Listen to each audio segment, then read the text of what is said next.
एक समय की बात है। एक गांव में चंदू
रख ही लेते हैं ना, फिर आपको ज़्यादा मेहनत भी नहीं करनी पड़ेगी, धूप में भाग दौड़ भी नहीं करनी पड़ेगी। और वैसे भी हमारे वड़े के व्यापार से इतना कुछ मिलता भी कहाँ है। रमा के ये सब कहने से चंदू सोच में पड़ जाता है। वह सोचता है कि अगर मैं रमा को ये बैग रखने से मना करूँगा तो वह नाराज़ हो जाएगी और उसे बहुत बुरा लगेगा। वह सोचता है कौन से मैं इस बैग को रख रहा हूँ, अगर मैं रखता तो वो गलती होती ना, इसे तो रमा रखने की जिद कर रही है। तो वह कहता है अरे रमा देखो, मैं इसमें से कुछ भी खर्च नहीं करूँगा, तुमको जो ठीक लगे तुम करो। चंदू के ऐसा कहने पर रमा खुश हो जाती है और कुछ दिन गुजर जाते हैं। कुछ दिनों बाद रमा जाकर कुछ सोना और गहने सुनार के पास बेचकर एक बड़ा सा घर ले लेती है, जहां वे सब रहने के लिए चले जाते हैं। लेकिन चंदू अपने वड़े का व्यापार नहीं छोड़ता है। तब एक दिन सरपंच जी के पास एक औरत आती है और कहती है सरपंच जी, हम तो लुट गए, बर्बाद हो गए। हमारे घर का सारा सोना और हीरे जवाहरात कोई लूट कर ले गया है। हमारी जिंदगी भर की कमाई किसी ने चोर दी है। तब सरपंच जी ने कहा तुम चिंता मत करो, हम इस विषय में जरूर खोजबीन करेंगे, तुम अभी घर जाओ। तब वह औरत वहां से घर चले जाती है।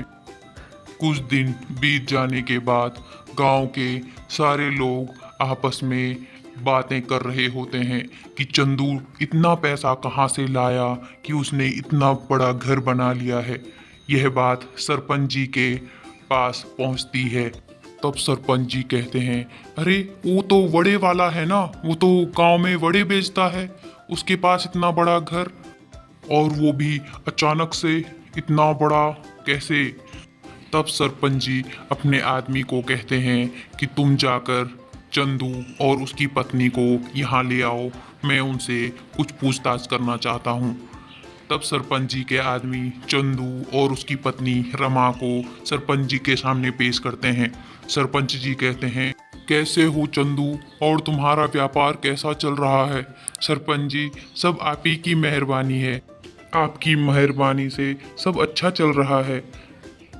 सरपंच जी ने कहा, चंदू तुमने अचानक से इतना बड़ा घर कैसे ले लिया? तब रमा सोचती है कि मेरे पति तो सरपंच जी को सब सच्चाई बता देंगे, मुझे इनके बताने से पहले खुद बोलना पड़ेगा। तब रमा कहती है, ये सब हमारे बचाए हुए पैसों से हमने खरीदा है सरपंच जी। रोज जो ये इतनी मेहनत करते हैं, गांव में जाकर बड़े बेचते हैं, ये पैसे बचा बचा कर ही हमने घर खरीदा है। सरपंच जी कहते हैं, चंदू तुम ये मत सोचना कि मैं तुम पे कोई आरोप लगा रहा हूँ। अभी कुछ दिनों पहले ही मेरे पास एक औरत रोते हुए आई थी। उसने कहा कि उसके घर से कुछ सोना, हीरे और जवाहरात चोरी हो गए हैं। वे उनकी जिंदगी भर की कमाई थी और तभी इसी बीच तुमने भी इतना बड़ा घर ले लिया।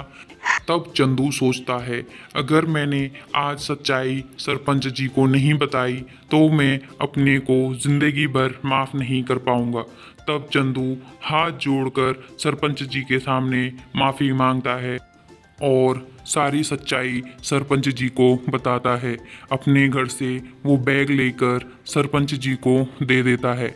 सरपंच जी कहते हैं, ये तुम्हारी पहली गलती थी और तुमने इसे स्वीकार भी किया है, इसीलिए मैं तुम्हें तुम्हारी ईमानदारी के लिए इस बार माफ़ कर रहा हूँ।